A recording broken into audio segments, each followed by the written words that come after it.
اعوذ باللہ من الشیطان الرجیم، بسم اللہ الرحمن الرحیم۔ آپ کے پہلے سفید بال بہت زیادہ سٹریسفل ہو سکتے ہیں۔ علماء کے مطابق یہ خبردار کرنے کی نشانی ہے کہ ہر گزرتے دن کے ساتھ آپ اپنے انجام کے قریب تر ہوتے چلے جا رہے ہیں۔ ایک اور سوال یہ بھی اٹھتا ہے کہ گزرتی عمر کے علاوہ کس وجہ سے سفید بال نمودار ہوتے ہیں؟ سفید بال یا گرے ہیئر پریشانی یا سٹریس کی وجہ سے بھی بنتے ہیں۔ اللہ تعالیٰ قرآن میں فرماتے ہیں، وہ دن ایسا ہوگا کہ اس کی شدت سے نومولود بچے کے بال سفید ہو جائیں گے۔ نبی کریم صلی اللہ علیہ وسلم کے چہرے اور سر مبارک پر سفید بال موجود نہ تھے، لیکن اچانک جب کچھ سفید بال نمودار ہوئے تو صحابہ کرام نے پوچھا، ایسا کیوں ہے؟ نبی صلی اللہ علیہ وسلم نے جواب دیا، سورہ ہود اور اس سے ملتی جلتی سورہ نے مجھے بوڑھا کر دیا ہے۔ تو ان سب باتوں سے ہمیں کیا سیکھنے کو ملتا ہے؟ ان سب باتوں سے ہمیں یہ سبق ملتا ہے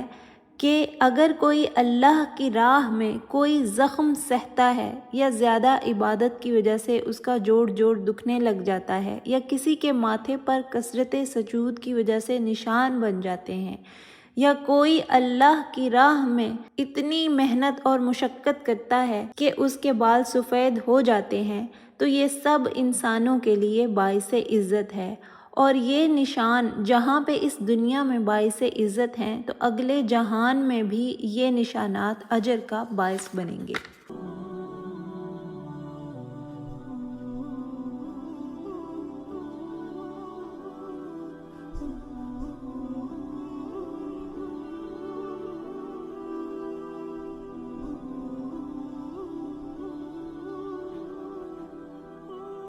نبی صلی اللہ علیہ وسلم نے فرمایا، لوگوں میں سے ایک طرح کے لوگ جن کی طرف اللہ سبحانہ و تعالی نظر اٹھا کر بھی نہ دیکھیں گے، وہ لوگ ہوں گے جنہوں نے بڑھاپے میں زنا کیا ہوگا، کیونکہ اتنے سال زندگی کے گزارنے کے باوجود ایسے لوگ اللہ سبحانہ و تعالی کی نافرمانی کرتے ہیں، اسی لیے اللہ سبحانہ و تعالی ان کی طرف نظر اٹھا کر بھی نہ دیکھیں گے۔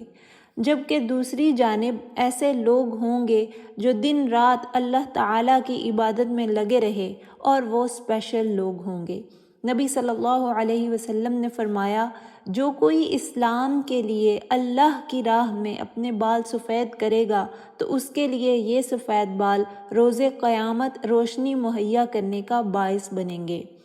امام حسن البصری رحمہ اللہ فرماتے ہیں، قیامت کے دن جو لوگ سب سے زیادہ نوازے جائیں گے وہ مومنین ہوں گے جنہوں نے اپنی ساری عمر اللہ سبحانہ و تعالیٰ کی فرما برداری میں گزاری ہوگی۔ اس کے علاوہ اور بھی بہت سارے اعزازات ہیں جو اللہ تعالیٰ قیامت کے دن لوگوں کو عطا کریں گے۔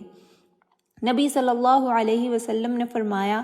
جو کوئی اللہ کی راہ میں زخم کھائے گا اور اللہ جانتے ہیں کہ کس نے خالص ہو کر اس کے لیے زخم کھایا، وہ قیامت کے دن یوں اٹھے گا کہ اس کا زخم تازہ ہوگا جیسے ابھی لگا ہے، اور اس میں سے لہو رس رہا ہوگا، مگر اس کی خوشبو اتنی زیادہ ہوگی کہ لگے گا کہ ہر طرف خوشبو کے فوارے پھوٹ رہے ہیں اور وہ لوگ روشنی سے چمک رہے ہوں گے۔ تو سوچے کہ اس دن حمزہ رضی اللہ تعالیٰ عنہ اور خالد ابن ولید رضی اللہ تعالیٰ عنہ کیسے چمک رہے ہوں گے۔ اور پھر اس دن کچھ لوگ آئیں گے جن کی گردنیں بہت لمبی ہوں گی۔ نبی صلی اللہ علیہ وسلم نے فرمایا، مؤذن کی گردن روز قیامت تمام لوگوں میں سے لمبی ہوں گی۔ امام النووی رحمہ اللہ اس حدیث کو یوں ایکسپلین کرتے ہیں کہ عرب کے لوگ لمبی گردن کو نوبلٹی اور لیڈرشپ ہونے کی کوالٹی سمجھتے تھے، اسی لیے قیامت کے دن نوبل لوگوں کو سمبلائز کرنے کے لیے ان کی گردنیں لمبی کر دی جائیں گی۔ کیونکہ مؤذن کا مسجد سے تعلق مستقل بنیادوں پر ہوتا ہے تو لوگ اسے اس دنیا میں عزت کی نگاہ سے دیکھتے ہیں، تو قیامت کے دن بھی اسے عزت کا مقام بخشا جائے گا۔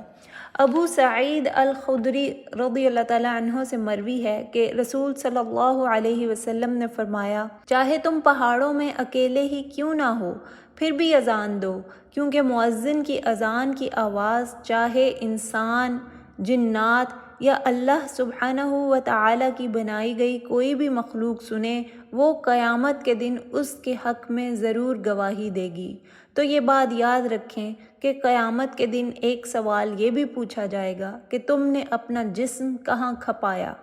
تو چہرے کی جھریاں یا سفید بال یا وہ نشان جو ماں کے جسم پر حمل کے دوران بن جاتے ہیں، یا وہ ڈارک سرکلز جو کثرت قیام کی وجہ سے آنکھوں کے نیچے بن جاتے ہیں، یہ سب روز قیامت آپ کے لیے بیجز آف آنر بھی ہوں گے اور باعث اجر بھی۔